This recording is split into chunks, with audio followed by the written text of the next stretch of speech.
एगारस माता की कहानी। एक बूढ़ी माँ ने एक बार एकादशी का व्रत रखा। बड़ी ही भाव भक्ति से पूजा अर्चना की। उन्हें वृद्धावस्था में क्या बाधा थी। वे तो अपने पुत्र पौत्र की सुख सुविधा के लिए व्रत रखने लगी थी। वे दिन भर तो जरा कठोर मन करके अपनी प्यास को रोके रही। दिन में पूजा पाठ किया, कथा सुनी और पंडित जी को मिट्टी के पात्र में भर कर पानी और ऋतु फल दान में दिए। दोनों भर भर कर वितरण किया। उन्हें गर्मी के कारण बहुत बेचैनी हो रही थी। इस कारण से बड़ी देर तक पानी में पड़ी रही और पानी के कुल्ला करती रही, मुंह धोती रही। तब कहीं थोड़ा बहुत धैर्य बंध पाया। धूप तो तेज पड़ ही रही थी, इस कारण बार बार मुंह सूख रहा था। बूढ़ी माँ बहुत बेचैन हो रही थी। एक बुढ़ापा और दूसरे ए भयंकर गर्मी। वृद्धावस्था की स्थिति को कुछ दूसरी ही प्रकार की होती है। जैसे तैसे रो धो के दिन कट पाया। अब पहाड़ सी रात सामने थी, उसको काटना बड़ा ही कठिन दिखाई दे रहा था। खटिया पर पड़े शांति नहीं मिल रही थी। वे बार बार करवट बदल रही थी। अनेक बार वे बाहर जाती और भीतर आती, उन्हें घर के अंदर शांति नहीं थी। वे पड़ी पड़ी एकादशी माता का स्मरण करती रही। वे कहती रही कि हे माता जी, आप मेरी लाज रखिए, आप ही मुझे शक्ति दे दीजिएगा जिससे मैं भली भांति आपका व्रत कर सकूं और ये पहाड़ सी रात शांति पूर्वक व्यतीत हो सके। प्यास के कारण बूढ़ी माँ की बेचैनी तो बढ़ ही रही थी। उन्होंने धैर्य रखने का बहुत प्रयास किया, किंतु सहनशीलता की सीमा टूट गई और वे घबरा कर एकदम चिल्ला पड़ी। बोली कि बचाओ बचाओ। अम्मा का चिल्लाना सुनकर परिवार भर के नर नारी, बच्चे और पड़ोसी एकत्रित होकर बूढ़ी अम्मा की खटिया के समीप पहुंच गए। सबने पूछा कि अम्मा जी, आपको क्या हो गया है? आप क्यों चिल्ला पड़ी थी? आप इस वृद्धावस्था में एक कठिन व्रत क्यों कर रही हैं? अम्मा जी, शक्ति से ही भक्ति होती है। थोड़ी ही देर में वे फिर से बोली कि अरे, हमारे तो प्राण ही निकलने जा रहे हैं। मेरी छाती पर ठंडे पानी का घड़ा रख दीजिए। नातियों ने दादी की छाती पर ठंडे पानी का पात्र रख दिया। तब कहीं उन्हें थोड़ा बहुत आराम मिला और थोड़ी देर के लिए उन्होंने अपनी आंखें बंद कर ली। एकादशी माता ने सोचा कि ये बूढ़ी अम्मा है तो बहुत कठोर, जरा जाकर उसकी परीक्षा लेना चाहिए। वे आधी रात को मुर्गा बनकर टेर लगाने लगी। मुर्गा की आवाज सुनकर दादी जल्दी से उठी और बाहर जाकर आसमान की ओर देखा, किंतु आसमान में कहीं उन्हें प्रातःकालीन तारा नहीं दिखाई दिया। वे सोचने लगी कि ये मुर्गा क्यों और कैसे बोल गया है। उन्हें प्यास तो बढ़ ही रही थी। थोड़ा बहुत उनका मन भी विचलित होने लगा था, किंतु अंत में उन्होंने दृढ़ निश्चय किया कि मैं अब व्रत को पूर्ण करके ही छोड़ूंगी, चाहे भले ही मेरे प्राण निकल जाएं। ये सोचकर फिर वे खटिया पर शिथिल होकर लेट गई। थोड़ी ही देर में एकादशी माता ने उनकी फिर से परीक्षा लेनी चाहिए। एक छोटी सी बालिका एक गिलास में शरबत लेकर उनके सिरहाने खड़ी हो गई और जोर से बोली कि दादी जी, सवेरा हो गया है, आप हाथ मुंह धोकर शरबत पी लीजिए।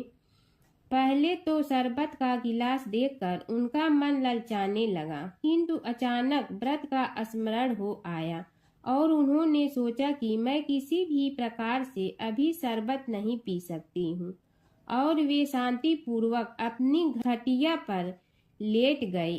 फिर थोड़ी ही देर में उन्हें ऐसा लगा कि जैसे किसी ने उन्हें पानी के कुएं में पटक दिया हो।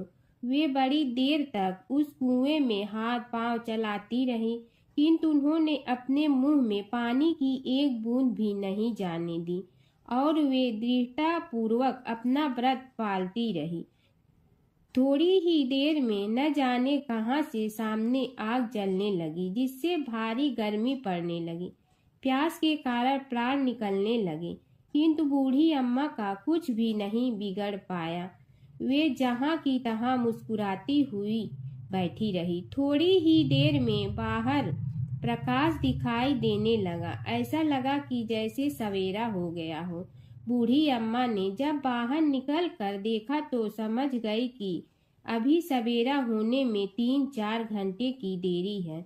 यह जानकर वे शांति पूर्वक इधर उधर घूमने फिरने लगी। एकादशी माता ये बात अच्छी तरह से समझ गई कि ये बूढ़ी अम्मा किसी भी प्रकार से अपने व्रत से नहीं टल सकती है। वे उनके सत्य व्रत को अच्छी तरह से समझ गई। सवेरा होते ही बूढ़ी माँ ने स्नान किया, भगवान का पूजन पाठ किया, एकादशी माता की कथा सुनी, ब्राह्मणों को दक्षिणा देकर भोजन कराया। तब कहीं उन्होंने जल ग्रहण किया। कन्याओं को भोजन कराने के बाद अम्मा ने भोजन किया।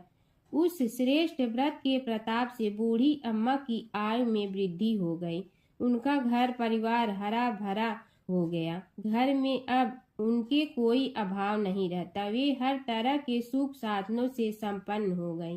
नाती नतिनों से उनका घर भर गया और वे उसी दिन से 12 महीने की एकादशी का व्रत करने लगी। एकादशी माता के व्रत के प्रताप से इस संसार में हर प्रकार के सुख भोग कर अंत में वैकुंठ धाम को चली गई। ऐसा है तुरंत फल देने वाला एकादशी माता का व्रत। पहला एकादशी व्रत कथा। अर्जुन बोले, हे भगवान, पौष मास के कृष्ण पक्ष की एकादशी का क्या नाम है? उस दिन कौन से देवता की पूजा होती है और उसकी विधि क्या है? यह सब आप मुझे विस्तार पूर्वक समझाइए। श्री कृष्ण भगवान बोले, हे अर्जुन, प्रेम के कारण मैं तुम्हारे प्रश्नों का विस्तार सहित उत्तर देता हूँ। अब तुम इस एकादशी व्रत का महत्व सुनो। पौष माह के कृष्ण पक्ष की एकादशी का नाम सफला है।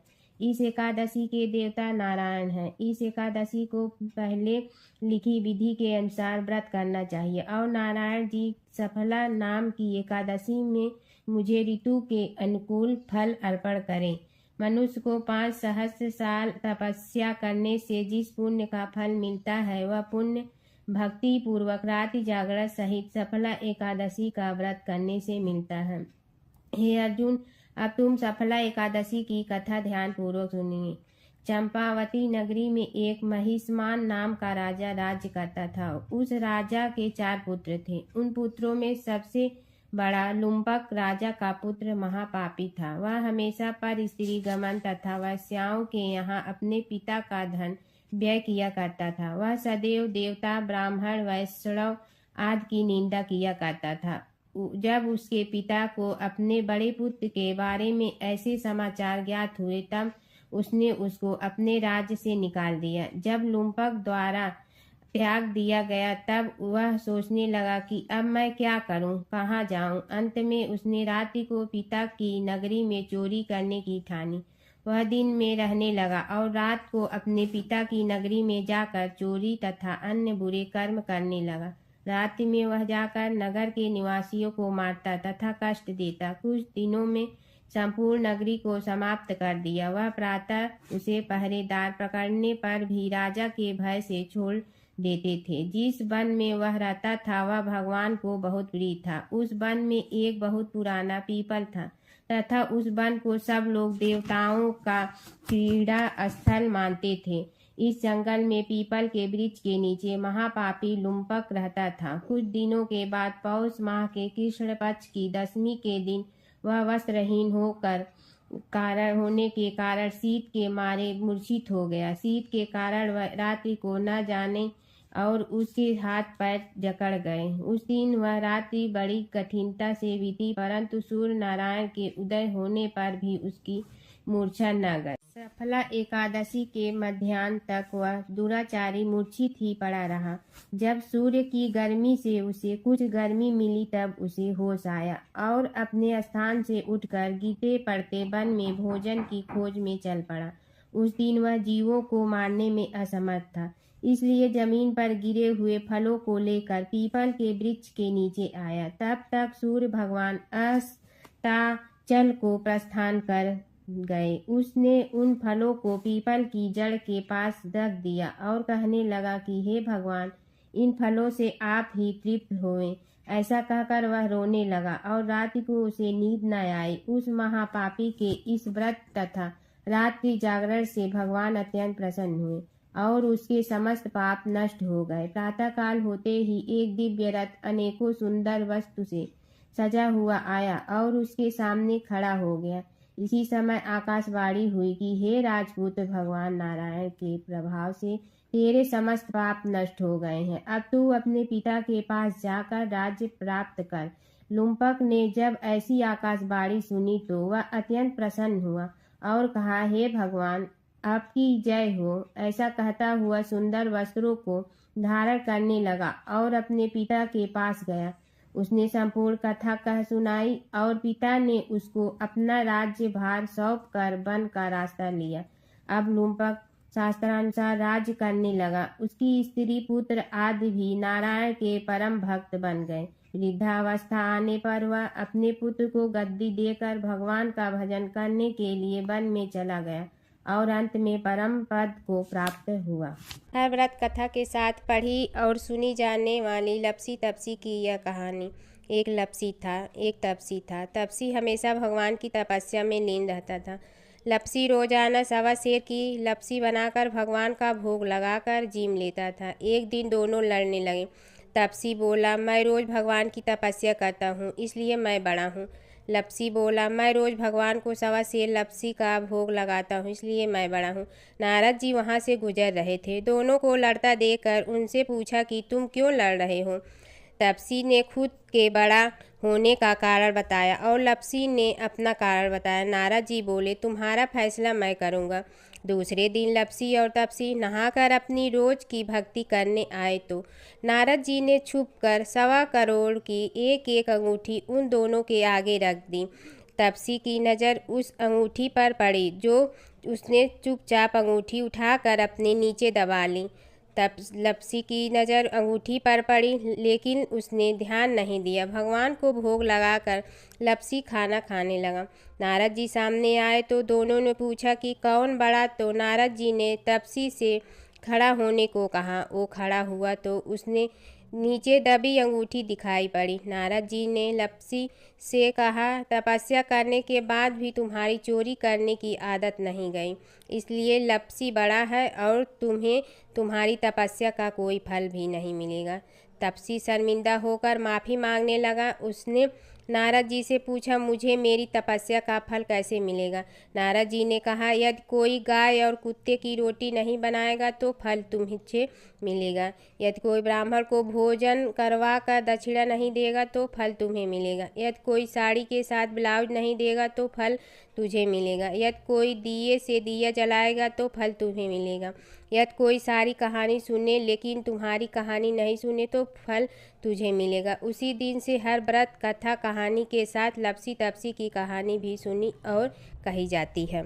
ओम जय जगदीश हरे, स्वामी जय जगदीश हरे। भक्त जनों के संकट क्षण में दूर करे। ओम जय जगदीश हरे। जो ध्यावे फल पावे, दुख बिन दे मन का। सुख संपत्ति घर आवे, कष्ट मिटे तन का।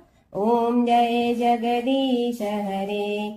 मात पिता तुम मेरे, शरण कहूँ किसकी। तुम विनय और न दूजा, आस करूँ जिसकी। ओम जय जगदीश हरे।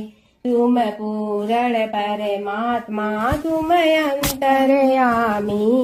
पार ब्रह्म परमेश्वर, तुम सबके स्वामी। ओम जय जगदीश हरे। तुम बिंदा के सागर, तुम पालन करता। मैं मूर्ख कल काम, कृपा करो भरता। ओम जय जगदीश हरे। तुम हो ये कय गोचर सबके प्राणपति, किस विधि मिलूं दया में तुमको मैं कुमति। ओम जय जगदीश हरे। दीन बंधु दुख हरता तुम रक्षक मेरे, अपने हाथ उठाओ द्वार पड़ा तेरे। ओम जय जगदीश हरे। विषय विकार मिटा पाप हरो देवा, श्रद्धा भक्ति बढ़ाओ संतन की सेवा। ओम जय जगदीश हरे। तन मन धन सब तेरा, स्वामी सब कुछ है तेरा। तेरा तुझको अर्पण क्या लागे मेरा। ओम जय जगदीश हरे। जय जगदीश हरे। स्वामी जय जगदीश हरे। भक्त जनों के संकट क्षण में दूर करे। ओम जय जगदीश हरे। स्वामी जय जगदीश हरे।